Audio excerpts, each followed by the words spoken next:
I am an electrical engineer, not a mechanical one. And you might ask, what does an electrical engineer know about mechanics? Although we don't have the specialization of a mechanical engineer, we share the same logical foundation and several courses during the first semesters of college. In this case, logic and research prevail over pure mechanics. With study and investigation, we can often go deeper than someone trained specifically in that field.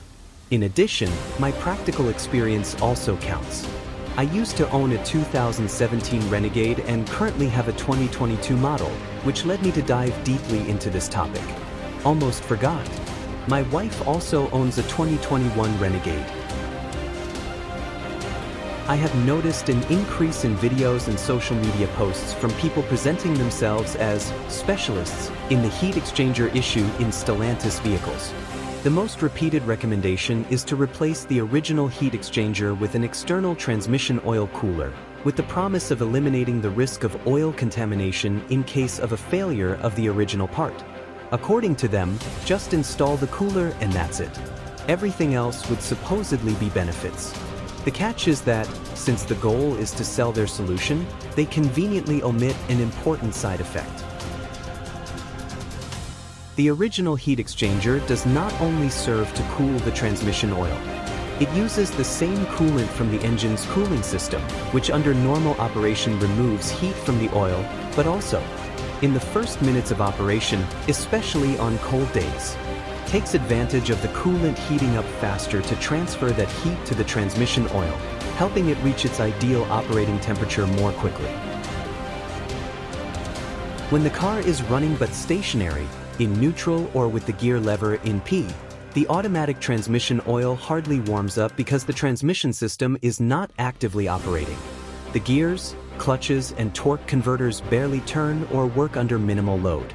Transmission oil heating occurs mainly while driving, when there is internal friction, hydraulic fluid circulation, and load on the system. Therefore, for the oil to reach its ideal temperature, the vehicle must be driven for a few minutes, not just idled. And this is where heating the transmission oil using the radiator coolant makes a difference. Something that doesn't happen when the heat exchanger is replaced with an external cooler. This ideal temperature usually ranges from 158 to 194 degrees Fahrenheit. When the oil is cold, heating ensures efficiency, thermal stability, and protection against premature wear.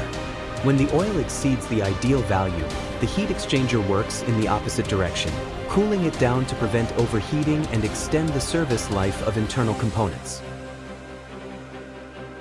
By replacing the original heat exchanger with an external cooler, you might solve one problem but create another. The transmission oil will take longer to reach the ideal temperature, operating for longer in cold conditions, which can compromise performance and long-term durability.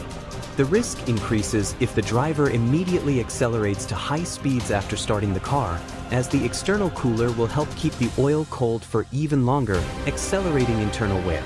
A problem that will only become apparent after many miles. There's another aggravating factor. If the vehicle is still under warranty, this modification can void it immediately.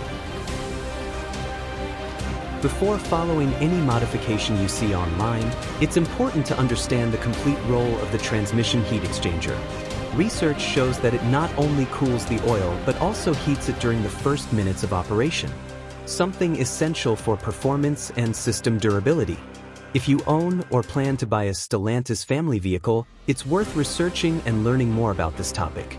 Be especially cautious when buying a used car from a rental company.